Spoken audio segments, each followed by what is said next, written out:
to go from skinny fat to fit looking, but you don't really know where to start? Should you do a body recomposition? Should you focus solely on weight loss? Should you do a bulk? Should you do a cut? Don't worry, I'm gonna break it down for you in this video today. I'm gonna define what is skinny fat, what can cause someone to appear skinny fat, and if you're wanting to go from skinny fat to more fit looking, what is the best approach? Body recomposition or weight loss? And I'll also explain the difference between the two of those. And then make sure you watch all the way to the end because I'm gonna give you 5 tips on how to get started on your skinny fat to fit journey. I wanna get right into it, but of course, if you're new here, make sure you subscribe to my channel, hit that bell so you get a notification when I release a new video just like this one every single week. My name's Michelle Roots, kinesiologist, personal trainer, nutrition coach, and fitness and fat loss motivation specialist. I have over 16 years experience in the industry helping people increase lean muscle, decrease body fat to become the best, strongest, leanest versions of themselves, and I created this channel to help you as well. If you find this video helpful, let me know by giving it a like and leave any questions in the comments below. I'm always happy to help. So what is skinny fat anyway? What does it even mean? First of all, I just want to start by saying I strongly dislike this term. I do not like a term placed towards, say, a woman's body is I am skinny fat. I don't like using that term to define someone.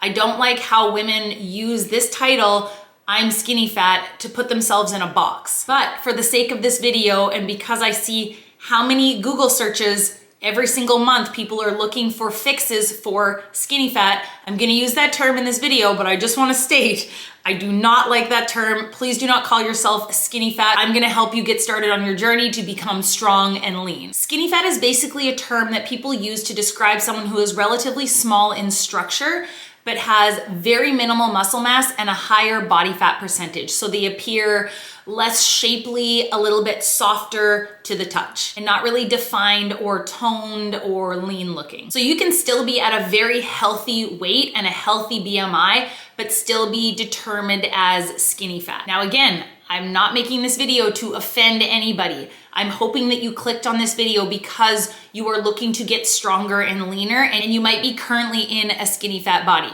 Maybe you are in a skinny fat body and you like it, you like the way you look, that is totally fine because your body is your body. I am specifically making this video for people who are looking to go from skinny fat to fitter looking, meaning they want to see defined muscles, they would like to see some lines in their abs, maybe a rounder bum, all of the things. So again, if you are skinny fat and you like that, that is totally fine and that's on you, that's great. But if you're looking to change the shape of your body, the tips I give you in this video today are going to help. So really the term skinny fat refers more to someone's body composition, meaning how much muscle they have and how much body fat they have. And often someone who is skinny fat has a lot less muscle and a lot more body fat. So even if you're someone who works out on a regular basis, maybe you are strength training, maybe you are watching what you're eating and you're dieting and doing all the things, but you feel like you still look skinny fat and you're not appearing leaner, you're not really getting stronger, what can cause someone to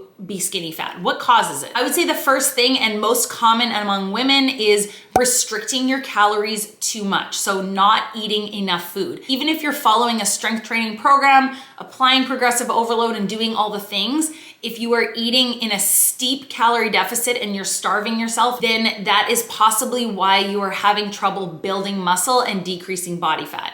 Another reason is, like I just said, maybe you are strength training, but you're not continuing to challenge yourself. So you're not using progressive overload to continue to challenge your muscles. I talk all about progressive overload in this video right here. If you want to know more about that, to make sure you're doing strength training the right way. I'll put that link in the description below if you want to go watch that one next. A third reason could be not focusing on macronutrients. So maybe you are only chasing a calorie number every day and you're not actually looking at the macronutrients that you are taking in, meaning focusing on protein. Protein is the building block of muscle. If you are not giving your body enough protein every single day to help build muscle and recover from your workouts, it is going to be a lot harder to build lean muscle, AKA go from skinny fat to strong and lean. And the last reason is either you're only doing cardio, so you're going to the gym and you're doing the elliptical, or you're walking on the treadmill or running on the treadmill, and either you're not doing strength training at all, or you are doing too much cardio. So you are strength training, but you are also doing way too much cardio throughout the week, that it is having a negative effect on your body's ability to build muscle. So there, of course, are many other reasons, but I would say in my experience, these are the 4 most common reasons as to why someone is having trouble going from skinny fat to lean and strong looking. Okay, so now that we've defined what skinny fat is and what can cause it, how do we fix it? How do we go to that strong, lean definition, seeing lines in your body, lines in your legs, around your bum, all the things, if that is what you want? Should you focus on a body recomposition, or should you focus on weight loss first?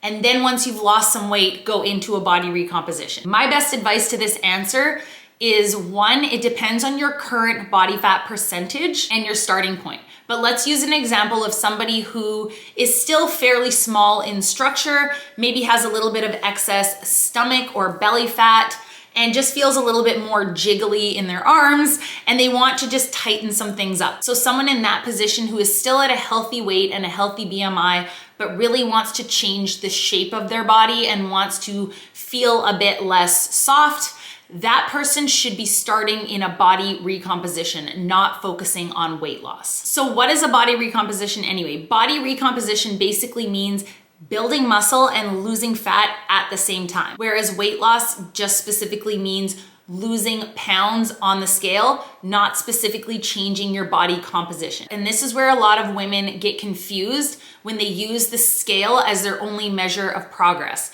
Is you can be starving yourself, doing lots of cardio, doing all the things just to see that number go down on the scale. And once they get to that number, their body might not necessarily look the way they thought it was gonna look when they get to that number. And another thing, when you're just specifically focusing on weight loss alone, seeing that number go down on the scale, you are not changing your body composition. You're not doing anything to change your metabolism. You are just literally eating in a calorie deficit and maybe throwing in some exercise, cardio, walking, whatever it is, just to see the number drop on the scale. Now, when looking at a body recomposition, meaning you are taking your body from having a little more fluff around the middle, having a little more jiggle. Look, I still have some jiggle, but now it's gone. Having a little more jiggle, feeling more soft, you are taking your body from that to building some more muscle. So 1, you are increasing your basal metabolic rate, meaning it's going to be a lot more sustainable than focusing strictly on weight loss, but you are also going to start to build the muscle, decrease body fat around that muscle, and of course, change the shape and the look of your body. A lot of women tell me they want to look more toned and more lean.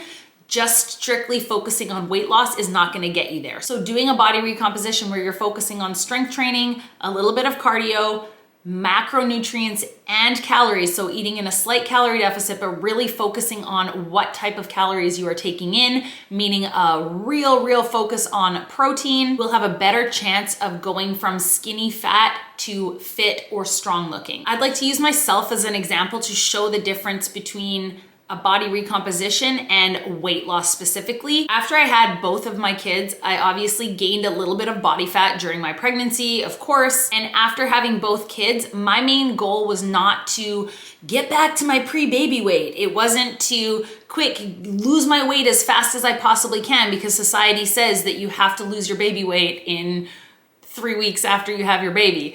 My main focus was getting my muscle back. I was doing a body recomposition, especially after my second son. I didn't know how my body was gonna respond to my second pregnancy.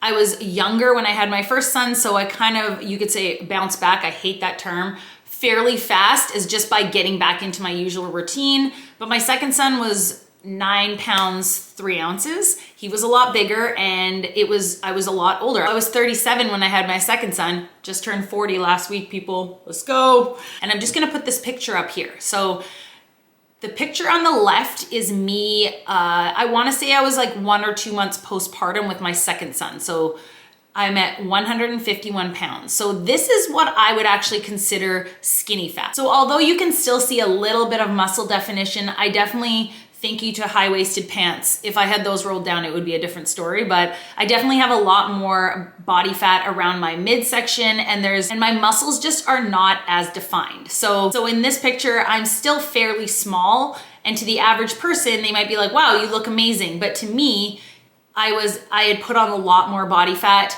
during my pregnancy, and I was not as lean as I was pre-baby, which I was completely fine with, but I was on a journey, again, more so to build back my strength, because nothing beats the feeling of strong. The picture on the right, I am only 5 pounds lighter, and this is about 1.5 years postpartum from my second son. So as you can see, I only lost 5 pounds, but look how different my body looks. I look a lot leaner, I look a lot stronger. So in turn, what I actually did was a full-on body recomposition that I tell all of you. I was not focused on a number on the scale. I was focused on building my lean muscle, decreasing body fat, so I felt stronger, I felt better in my clothes, I could get back to my 225-pound deadlifts, my heavy squats, all the things, because I like feeling strong. So I just wanted to show you a picture of my journey to show you, most importantly, you ladies, is that the scale is not gonna tell you everything. Imagine if I only relied on the scale, not my pictures, to show my progress. I'd be like, oh, I only lost 5 pounds after having my second son. But look at the difference in the pictures. So this is what I really try to drill home to a lot of women, is if you are using that scale on a daily basis to define you and tell you your worth and define what your body is, it's going to take a toll on you mentally. So I'm gonna give you 5 tips on things you can do right now to get started on your body recomposition journey. Number 1, if you're not already, follow a regular structured strength training program. Especially if you're someone who's starting out and you've never strength trained before, your body is gonna adapt and build muscle a little bit faster than someone who has been strength training for a really long time. But what's most important, even if you are just doing body weight exercises, is following a program where you are doing the same workouts consistently over and over again and looking to apply progressive overload, whether it's with increased weights, increased reps, different modalities, but continuing to challenge yourself. I've talked about it many times on my channel before, but if you're looking for a beginner-friendly 8-week strength training program, whether it's for the gym, I have a dumbbell-only plan, a 3-day split, and a 4-day split option that's all run through my app to help you apply progressive overload and get started on your strength training journey. I'll link that in the description below if you want to find out more about that 8-week strength training program. And if you want to know more about how many sets and reps and rest times you should be doing in your body recomposition strength training plan, I have a video already talking all about that. I'll link that in the description below as well. Tip number 2, I want you to stop focusing just on your calorie intake. I want you to go watch this video right here. I talk all about how to calculate your macros, so your proteins, your carbs, and your fats for a body recomposition diet, meaning you are focusing more on the quality of the food you're taking in, as well as the calories, but not just the calories. Tip number 3, I want you to focus 3 to 4 times a week strength training, and then about 1 to 2 times a week low intensity cardio to get started. If you're currently doing HIIT or high intensity cardio, there is nothing wrong with that. The only problem is it's very stressful on the body, and many people put that as the highest priority, is your high intensity interval training versus your strength training. Slowing down, focusing on form, increasing your weights, pushing out reps. I want you to change your focus from the high intensity interval training to slow, controlled strength training. You can still do HIIT training 1 to 2 times a week if you really enjoy it, but you don't necessarily have to get started. Tip number 4, in your strength training plan, I want you to focus on compound lifts. So these are the big lifts: squats, deadlifts, bench press. I talk all about the top 7 compound lifts for body recomp and fat loss in this video right here. See, I've got it all for you guys. I'll link that in the description below as well if you want to know more about compound lifts. Tip number 5 is just regular healthy habits, meaning getting minimum 7 to 9 hours of sleep a night if you can. Of course, if you have kids, if you have a crazy work schedule, all the things.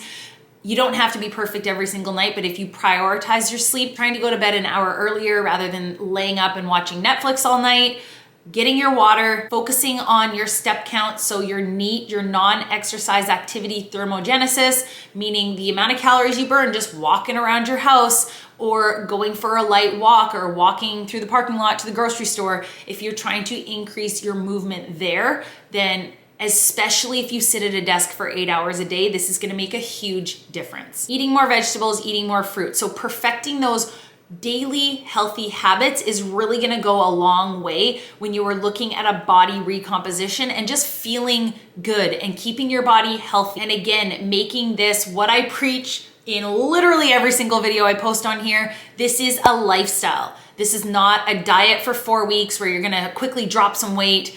This is a lifestyle. You are looking to build a long-term, healthier relationship with food, enjoyment in getting stronger and pushing yourself in the gym, and really learning to enjoy the journey. So those are my top 5 tips that if you are gonna get started on a body recomposition so you can go from skinny fat to fit. But I have one last one that I forgot. I should have said 6 tips because this is actually the most important. Be patient. Let's pull this picture up again. This is my transformation from a few weeks postpartum to a year and a half postpartum. This did not happen overnight. So especially when you are on a body recomposition journey and you are looking to change the composition and the way that your body looks and the way your body feels, the way you can carry suitcases around the airport or carry your groceries, all of these things, it's gonna be slow and steady and gradual. All you need to do is be consistent. Be easy on yourself. Don't try and be 100% perfect. Try and be 80% perfect 100% of the time. If you mess up one day and you skip your workout, you didn't mess up your entire journey, because this is a lifestyle. I want you to think about where you could be if you take your before picture today, just like I did in that other picture. A year and a half from now, where could you be if you consistently keep up with these daily healthy habits and the strength training and all the things? So that's my last tip. And if you want to know more about how long fat loss actually takes, I've got a video for that right here. I talk all about how long to expect a body recomposition to take and why it takes so long, depending on your specific starting point. So I'll link that in the description below as well. So as always, guys, thanks so much for watching. I really hope this video was helpful. And if you're looking for more help and support on your journey, I'll leave a link in the description below as to where you can find out more about working with me one-on-one in my online fitness and nutrition coaching. And don't forget to subscribe if you're not yet subscribed. Like this video and leave me any questions in the comments below. I love hearing your feedback and that these videos are helping you guys out. Have a great week, and I'll see you in the next one.